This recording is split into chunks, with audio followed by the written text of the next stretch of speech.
while I support what happened in the Trump case because I think it's so extreme, I think these, as a private decision, these companies should have a big thumb on the scale favoring free speech, even speech from politicians who may represent ideas that are controversial and in some cases that are even racist or taking views that most of us would find to be abhorrent. I'm Quinta Jurecic, Senior Editor at Lawfare, and this is the Lawfare Podcast, December 15th, 2022. Today, we're bringing you another episode of Arbiters of Truth, our series on the online information ecosystem. On November 19th, Twitter's new owner, Elon Musk, announced that he would be reinstating former President Donald Trump's account on the platform. Though so far, Trump hasn't taken Musk up on the offer, preferring instead to stay on his bespoke website, Truth Social. Meanwhile, Meta's Oversight Board has set a January 2023 deadline for the platform to decide whether or not to return Trump to Facebook following his suspension after the January 6th insurrection. How should we think through the difficult question of how social media platforms should handle the presence of a political leader who delights in spreading falsehoods and ginning up violence? Luckily for us, Stanford and UCLA recently held a conference on just that. Alan Rosenstein and I sat down with the conference's organizers, election law experts Rick Hasen and Nate Persily, to talk about whether Trump should be returned to social media, and if so, how. We debated the tangled issues of Trump's deplatforming and replatforming, and discussed whether and when Trump will break the seal and start tweeting again. It's the Lawfare Podcast, December 15th. Rick Hasen and Nate Persily on replatforming Trump on social media. So Nate and Rick, thanks for joining. You had a whole fabulous conference full of thoughtful analysis of whether Trump should come back to Twitter, shouldn't come back to Twitter. And then Elon Musk went and decided, based, as far as we can tell, on a Twitter poll, it's not the most scientific way of doing public surveys, that Trump should be reinstated. Not to stack the deck with the question, but is there any merit at all to how Musk went about making this decision? And did you anticipate that it would be done in such a procedure light way? Well, the first thing I'd say is that at the time we held our conference, I believe it wasn't clear that Musk was actually going to go through with the deal. He was trying to back out. And then all of a sudden he's in and making changes on the fly. So I really wasn't surprised at all once he actually went through with the purchase that he was going to do this, because he said he was going to do it. And I have no idea how scientific that Twitter poll is, especially given Musk's statement that Twitter was full of bots. And so who knows if there were bots voting, but I think the outcome was predetermined. He said he was going to restore Trump to Twitter if he bought the platform, and we should have believed him when he said it. Yeah, I don't think that there's any reason to think that the poll was determinative here. And look, it's not like it was run like an election where we knew that it would end at a particular time and those would be the votes that were in. It was 51% at a given time. And so the people have spoken. And so then he gets reinstated. And so, look, there are plenty of legitimate reasons to replatform Trump. I don't think that a poll on Twitter is sort of the decisive fact. Was either the decisive factor for Musk or would have been the decisive factor, were we to design a process for reinstating him. So I'm curious, Rick, in particular, to get your thoughts. What does it mean that Trump hasn't actually tweeted since being allowed to come back to the platform? He mostly seems to have stayed on his own platform, Truth Social, which is his, which is, I guess, nice for him, but he has much less reach, it seems. I mean, what do you think explains the fact that he's kind of refused the invitation? As I understand it, he has a contractual obligation to be exclusive to Truth Social, at least for a time. And I read somewhere, I'm not sure if this is correct, that there's like a 6-hour time period, and then he could go onto another platform. But that seems to lose its punch. If Truth Social ends up collapsing, and there have been financial issues with that, then I expect he'll go back to Twitter. There's also, as Nate and I discussed with others at the conference, there's the upcoming decision by Facebook. They have to decide, thanks to a decision of their oversight board, whether to reinstate Trump, whether the conditions that caused his deplatforming have changed, and that's going to happen in early January.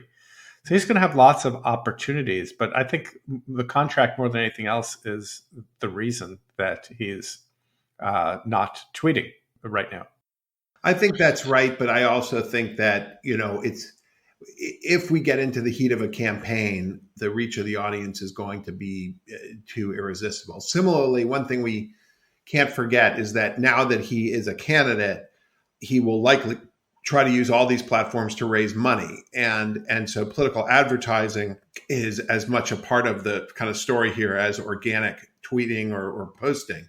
So those are also some critical decisions that need to be made by the platforms, whether he's going to have essentially full rights that every other candidate would have.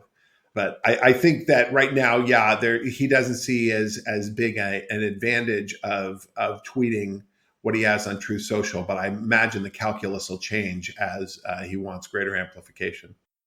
So in short, so you don't. Am I right that sort of neither of you take the fact that he has not come back to Twitter as really changing the importance of these ultimate decisions about whether or not he should be allowed? Because ultimately, whether through breaking his contract or for some other reason, when given the opportunity, we should expect him to use all the platforms available at his disposal. I mean, that's sort of what I heard you saying, Nate. Well, I agree. I think that is right. I think that nevertheless, I am surprised that even despite some of these contractual obligations, he hasn't returned to Twitter with a vengeance.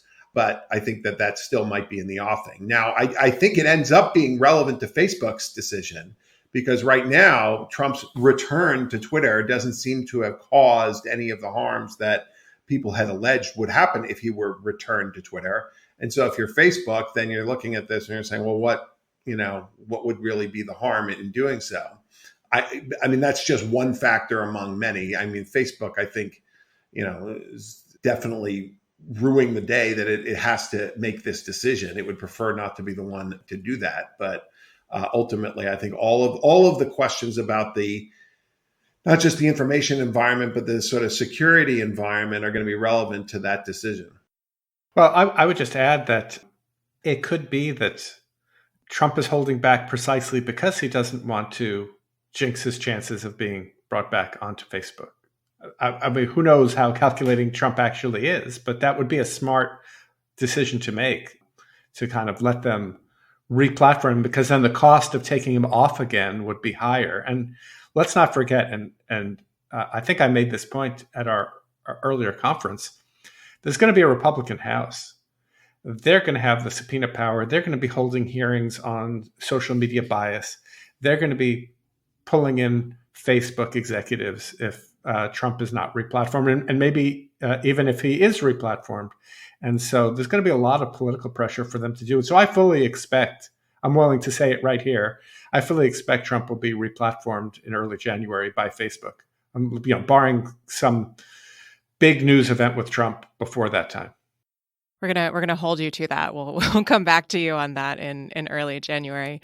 One point I want to dig into a little bit more is this question of the effectiveness of deplatforming, which is something that we've touched on a little bit. But Nate, that was something you spoke about at the conference, that removing Trump from these major platforms had actually been more effective than you had expected. And I completely agree with you there. I've been really struck by that. I mean, I think it's difficult maybe to disentangle removing Trump from Twitter versus removing him from the presidency. But I'd be curious if you could just talk a little bit more for the listeners about what has led you to that conclusion and how that affects the calculus that you think platforms might want to go through if they were thinking through these problems carefully. So censorship works. That's one of the things that we've learned through this, which is that, yes, if you kick someone off the large platforms that where their audience gathers, that then they will not be able to work around in ways that we might have assumed. And so if you go back to the time of the deplatforming, I would have thought that either through Truth Social or through a separate blog or website, that the content that Trump would get out there would eventually be amplified either by his followers or allies on these other platforms. The platforms themselves actually acted against some of that attempt at circumvention. So maybe that's part of the story here. But it is remarkable, isn't it, that someone who really dominated social media for many years, then once the platforms kicked him out, was unable to access that audience and get amplify the message. Now, you're right that there are these confounding variables that he was no longer president, but remember that there was at least 3 weeks in there where he was deplatformed and seemed to be silent while he was president, right before the inauguration.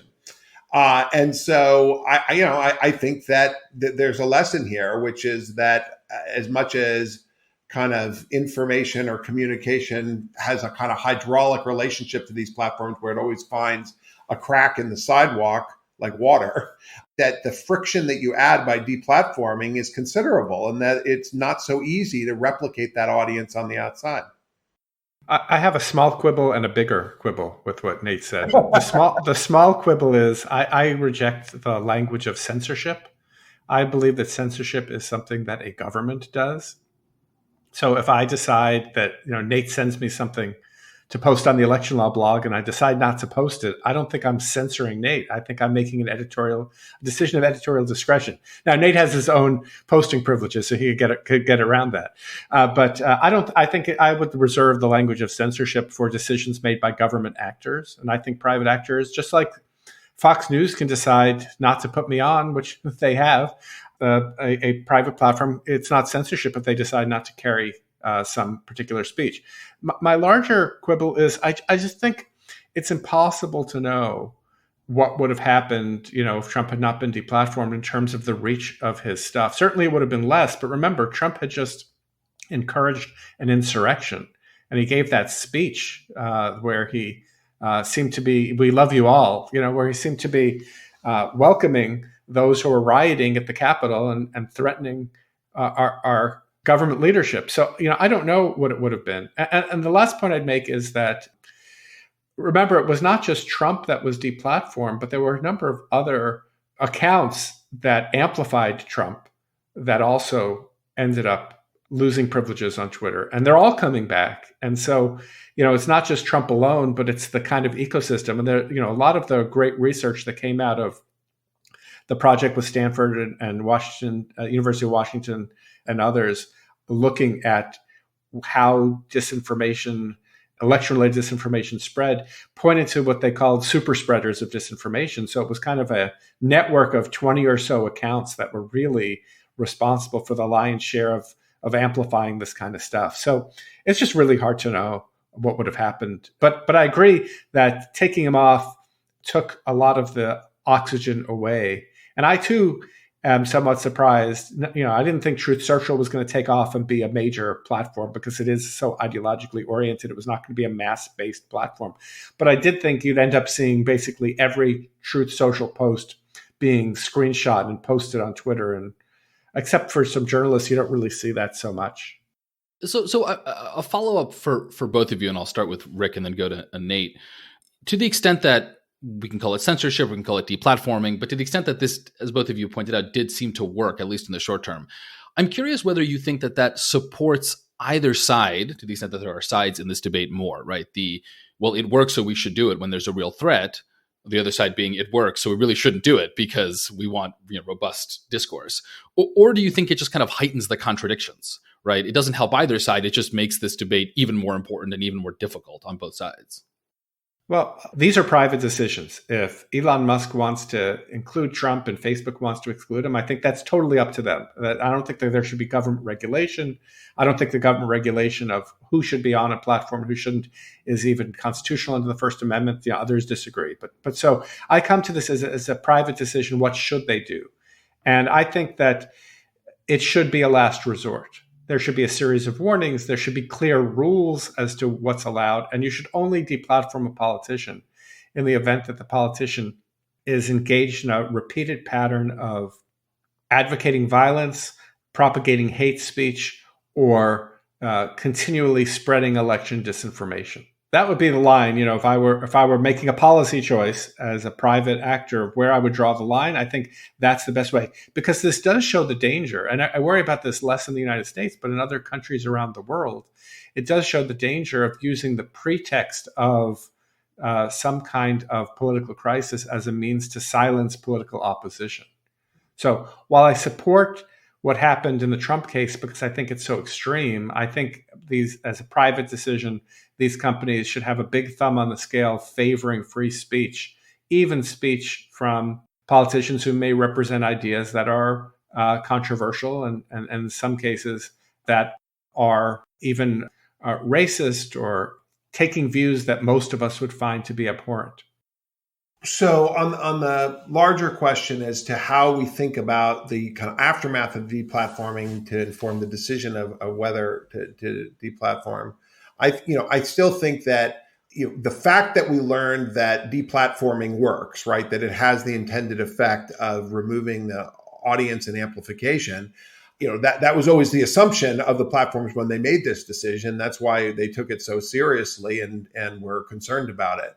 And so, it is an effective tool to be used against clear violators of platform policies. One thing I would sort of caution people, though, is to think about what standard Trump violated and then how many other people would violate that standard as well. Because if it's election disinformation, the kind of hate speech that he engaged in, which is not like the core hate speech that violates the policies. I mean, I don't want to sort of debate and wordsmith it, but the point is that the kind of language that appeared on Trump's Twitter account or other social media feeds is exactly the same as tens of thousands of other accounts. And so we can say, all right, well, you deplatform Trump because he has the possibility of causing greater harm because of how big his audience is. But then that's a new factor, right, that needs to be weighed into this about what the likelihood of harm is as a result. And that, of course, is what the platforms were focusing on in the aftermath of January 6th. But as we explained at the conference, or as I explained at the conference, the actual reasons for why he was deplatformed remain somewhat murky, right? What was the speech that put him over the edge? And so the fact that he said, as Rick was mentioning, he has a video that says, "We love you, go on home," right? That's usually not going to violate either the glorification of violence policy or the incitement policies, right? I mean, if your average person says something like this. And so, you've got to read a lot into that language, which is fair. And the platforms did it in order to find him to be violative. Yeah, I would add that the moment when Trump encouraged people to come for wild protests in DC, that's the moment I called for him to be deplatformed. It wasn't January 6th, which I think it was appropriate to deplatform on January 6th. But I think once he started veiled threats of violence in that way, and given his reach, again, private decision, your mileage may vary. My view is that was reason enough to take him off the platform. Well, again, so you say the veiled threats, right? So the question is, how thick does the veil need to be? And so, yes, if he says, "Come, let's storm the Capitol and kill people," that's clear. He doesn't say that. He says, "Come to Washington, it's going to be wild." Now, again, I agree with you that, look, the platforms have the power to do this, but they have to come up with a policy that would get at all of the bad actors that we're talking about without essentially, censoring. I use the word censoring without deplatforming a sizable share of Congress, frankly, right? Because that's what one should be concerned about, is that you're going to have a large internet platform that's basically going to say that anyone who supports this candidate or who has spoken, similar to this candidate is going to not allowed an account on the platform. Yeah, one quick thing about the "will be wild" tweet, and then I know Alan has a follow-up. I think it's very notable that the January 6th committee in its hearings over the summer was explicitly pointing to that tweet about January 6th, the "be there, will be wild," as something that, in retrospect, looking at all of the data after having conducted this investigation, was really a sort of turning point or inflection point, whatever you want to call it, in terms of people, extremist groups gathering to, starting to plan to attend the rallies and attack the Capitol on the 6th.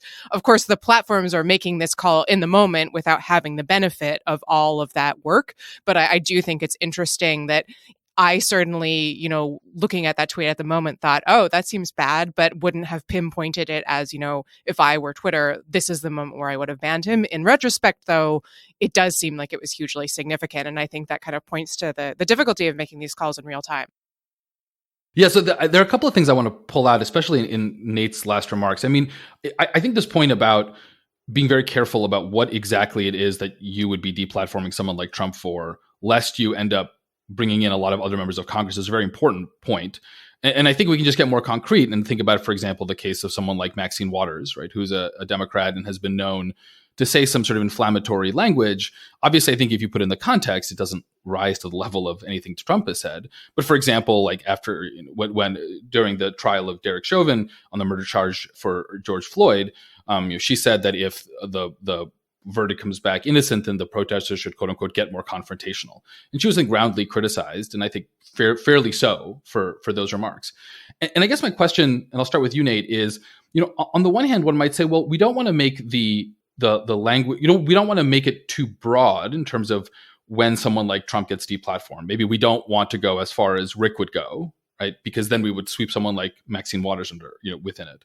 But it does seem to me the opposite is to say, actually, we should have a much broader standard, so that we could enforce this in a sort of bipartisan way against all sorts of folks, and also to err on the side of speech that doesn't even come close to calling for violence or unrest, given the difficult time that we're in.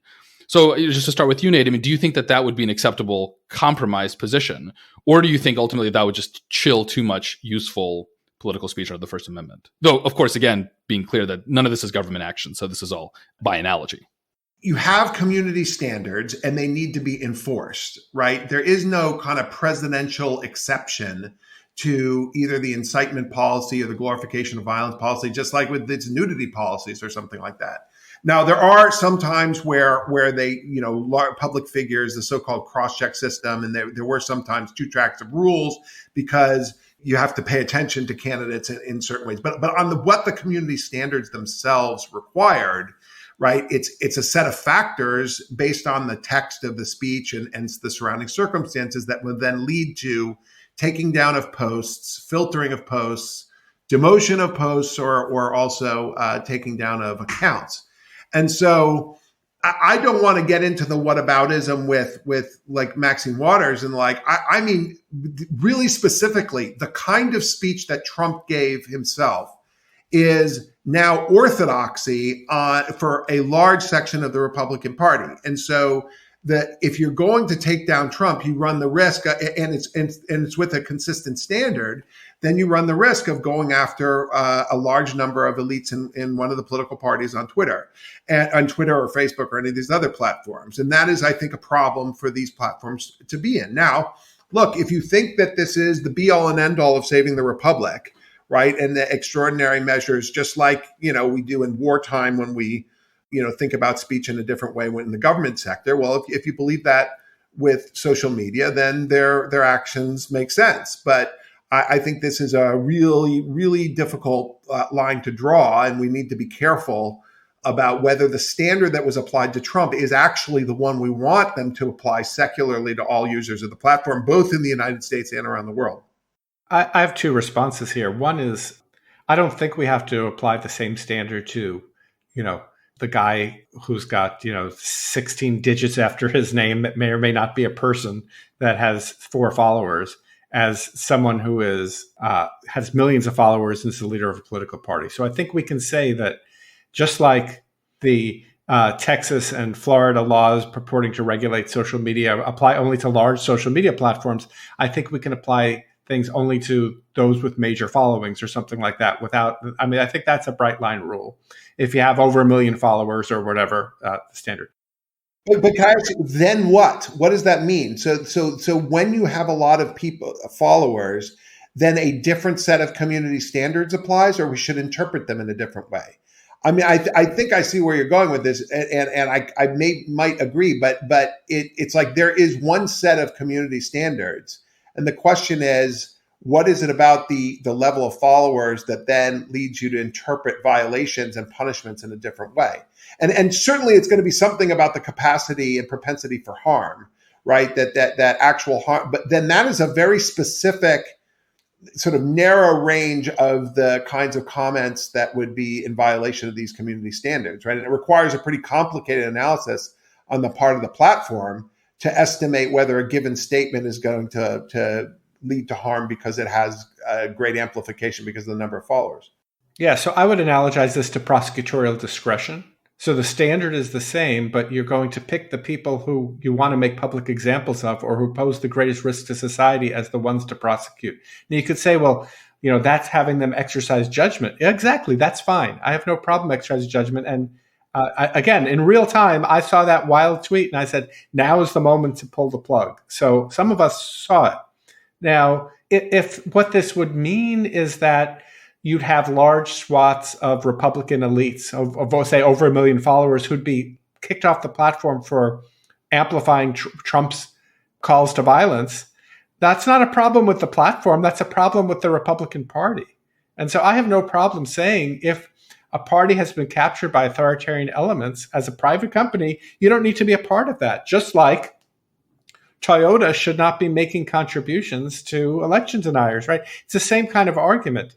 Again, they're private parties. They can choose what they want to do. But I think here's a place to draw the line. And a lot of corporations drew the line and said, we're not going to give to those members of Congress who voted to reject the Electoral College results from Arizona and Pennsylvania. Then, of course, they backtracked from it. Prosecutorial discretion, all of this is a question of discretion.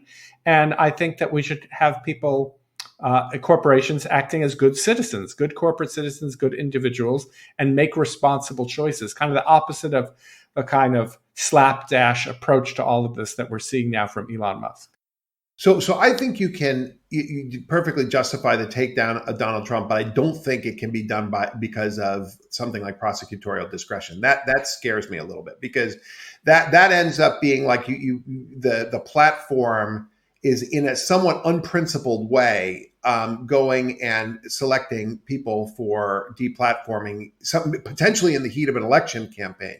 Now, I think that it might make sense to state publicly that, say, something like the strike system that these platforms use, whether you get 3 strikes and then you're out. You might say for someone with a very large following that when it comes to incitement or glorification of violence, instead of getting 3 strikes, you get 1 strike. That we're so worried about the potential here that we would say, but you have to be transparent about it. That's the reason that you're deplatforming them is because of their greater capacity to cause real world harm, and then you'd have to have some indicia of that. And look, this is true in First Amendment law also. When you think about incitement, the difficulty is you never really know when incitement is going to happen until it's too late.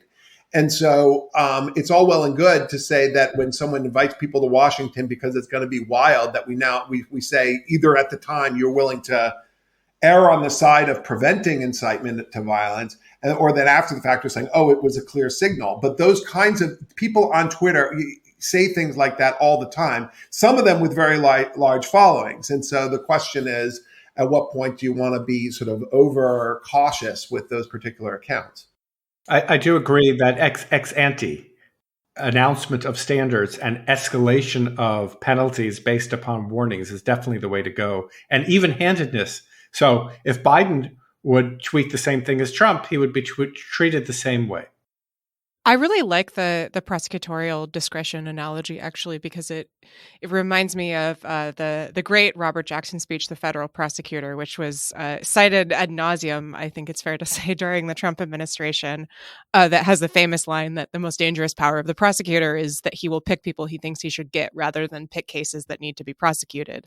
And I think that it gets to, obviously, the danger of that kind of system. And I think exactly what, many Republicans, rightly or wrongly, have been claiming about these platforms. I do want to ask about the midterms, because part of obviously why we're concerned about Trump being let back on Twitter, part of why I think it's concerning that other Republican figures, like, for example, Arizona gubernatorial candidate Kari Lake, are able to use these platforms to broadcast falsehoods, is because of the threat of misinformation undermining election integrity, the threat of violence.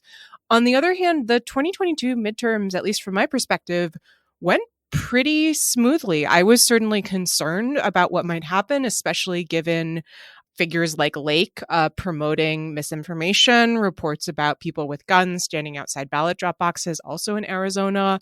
It was pretty violence-free. There was misinformation, but it didn't spread as broadly and as dangerously as it did in 2020. And so I'm curious how that affects both your analysis of Trump's role on these platforms, because on the one hand, I could say maybe our democracy is in less danger than we thought.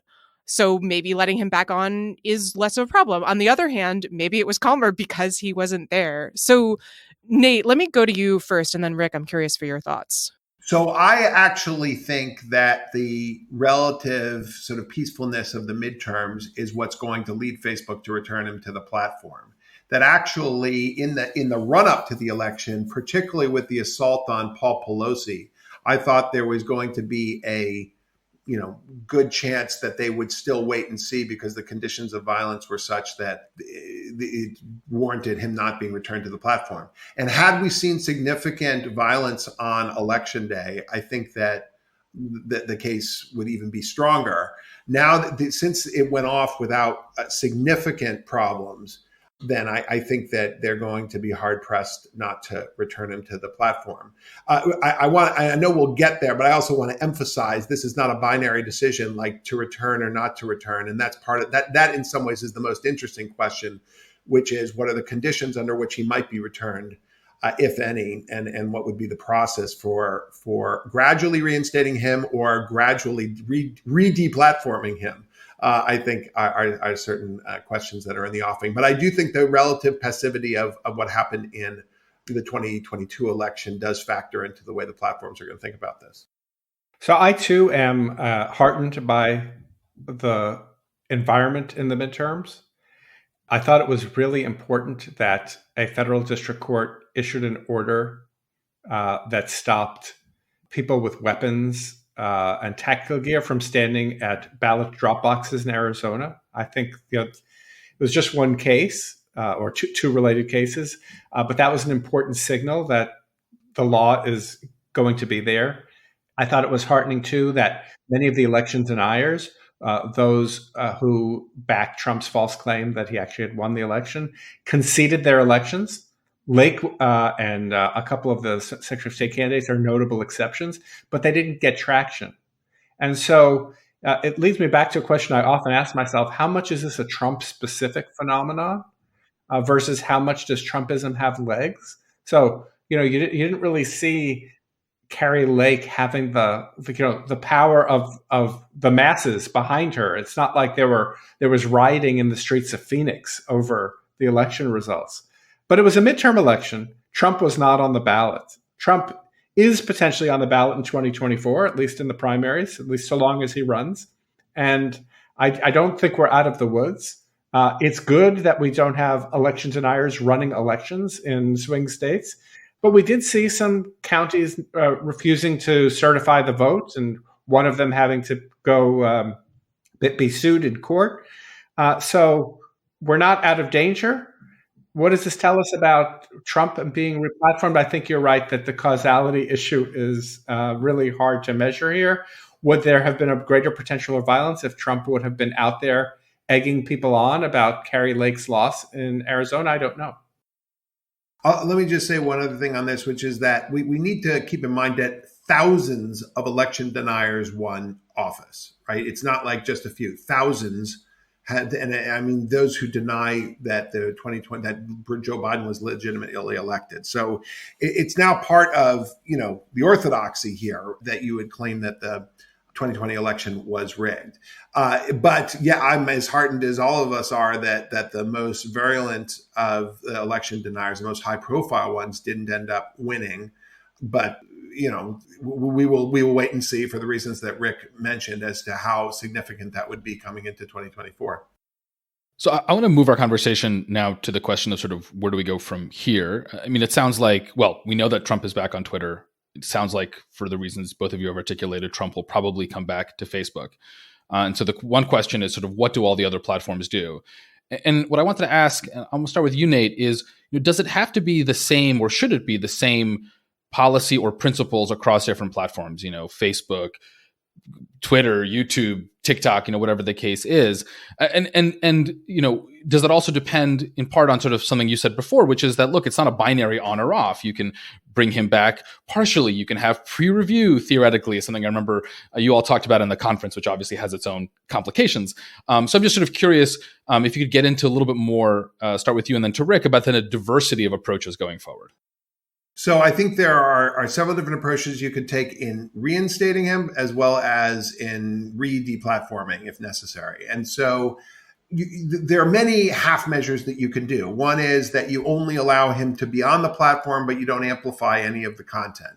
Another is you allow him to be on the platform in certain respects, but you don't allow him to pay for ads, which could be in some ways the most important thing, particularly with Facebook. Trump is not really Facebook is not his preferred platform. Twitter certainly was. But when it comes to raising money as a candidate, Facebook is a much more effective platform than other platforms. And I think that, that's one of the reasons he would definitely want to be on it. And I think that you could, as I mentioned at the conference, as you hinted here, you could have a kind of pre-review, pre-clearance idea. This is something that Evelyn Dueck, my colleague at Stanford, has also argued for, on the idea that you could say, yes, you're on the platform, but we'll have a 2-hour review period for anything that you put up. And we should have, full-time and professional employees who are in charge of these presidential accounts. And frankly, it's not clear to me, you might even want to apply that to all candidates, right? You could say that this pre-review for community standards violations, what would be a prior restraint under First Amendment law and clearly prohibited to the government. But nevertheless, you could say, look, we're so worried as a platform of what candidates are going to do that we're not going to allow instantaneous posting. That seems perfectly reasonable to me. And so those are just some of the different ways that you could affect things on the front end. Then on the back end, you could say, look, you are reinstated, but here are we're going to have a 1-strike rule instead of a 3-strike rule for you, right? And be very clear about what the kind of system of probation would entail. And so you could gradually, have him on the platform as well as have different rules that would apply once he was on there. And I don't just mean this for Trump. This could be true for anybody who's deplatformed, that you need to is there some period through which, or some process through which you can essentially earn your position back? I think that this raises interesting questions if you're Trump of why you would agree to special conditions to come back. And you could actually make it a whole issue that, that they're treating you unfairly. No one has ever been treated more unfairly than I have by such a system. I think the most important thing for the platforms to do that are going to restore Trump, and obviously Elon Musk is not going to do this, but those that are taking content moderation choices seriously, is to articulate in advance what those rules are going to be, whatever they're going to be. Here's how many strikes, here's what's allowed, here's what's not allowed, and make those publicly available. One of the things we know about Facebook is that they had a different set of standards for their VIPs. They were allowed to do things that would have violated the terms of service, kind of the opposite of the point. I was saying hold them to a higher standard. It seems that Facebook was holding to a lower standard. I think there need to be clear, articulated, not just articulable, articulated standards to apply. I mean, that gets to the question of just how to articulate those standards, though. And I know this is something that you all talked about at the conference. I mean, is there a formulation that you have in mind other than saying something like, no incitement to violence, that perhaps seems easier in retrospect, as we've discussed, to determine than it is ex ante, and could also, lead to those same accusations we've been talking about platforms making decisions, picking and choosing perhaps unfairly. Is there a framework that you have in mind, or a sort of a structure for how platforms might specify that? Well, let's just start with what might be an uncomfortable fact, which is it's not clear to me that Trump's speeches on January 6th or in the lead up actually violated the community standards of the platforms. I mean, this is something that is like, we can make arguments back and forth. We certainly are going to need evidence extraneous to the speech itself in order to come to that conclusion. And so, if I today were to say, come to Washington, it's going to be wild, clearly that's not a violation of the community standards. You have to say, well, given everything that's led to this point, there's a greater likelihood of violence, and using the word wild, which is otherwise perfectly fine on the platform, now seems like it's saying, let's go and invade or kill people or something, classic declarations of incitement. Those hoops that you have to jump through that I just described are, ones that are extremely fraught. And again, you have to think about because you said, well, can we do something with the standards? It's like, no, you can't do anything with the standards. The standards are what they are. They're going to apply internationally to all kinds of figures. You're going to either have to develop a bespoke set of standards for either this political leader, political leaders in general, or political leaders that you think are going to have a greater likelihood to incite or to cause law breaking or physical harm. And so look, for example, at incitement standards in the law, and then look, for instance, even at what the January 6th committee is going to end up trying to deal with. It's extremely difficult to tie a particular speech, say, that Trump gave to what ended up happening. That's not to say that it wasn't perfectly in line with it, right? And I think we could, as private platforms, come up with rules that are extremely risk averse. But those aren't the rules that they have, because these are rules that are applying outside the context of elections, outside the context of insurrections, have to apply in India and Brazil as well as in the United States. And so I don't think, they've thought through these issues of how to refine the community standards, and they've come up with what they have. And frankly, most of the platforms are have converged over the last 10 years to a very similar type of community standards. So I actually wrote up what I think the standard should be for purposes of this conference, and people can find this if they search SSRN. I wrote a piece called "Donald Trump Should Remain Deplatformed from Facebook, Twitter, and YouTube, despite the high bar that platforms should apply to the question of deplatforming political figures." And here's my standard. I'll just read it. Given the strong interest in free speech and access by voters to the speech of candidates, office holders, and other significant political figures, platforms should impose a very high bar to the question of removal or exclusion.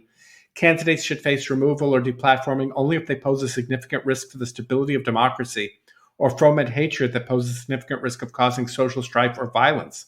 In particular, candidates should be excluded from platforms only if they show a consistent pattern of 1, suggesting violence as a means of taking power or resolving election disputes, 2, falsely claiming without reliable evidence that an upcoming or past election is or will be stolen or rigged, and 3, engaging in hate speech against racial, ethnic, religious, and sexual or other groups.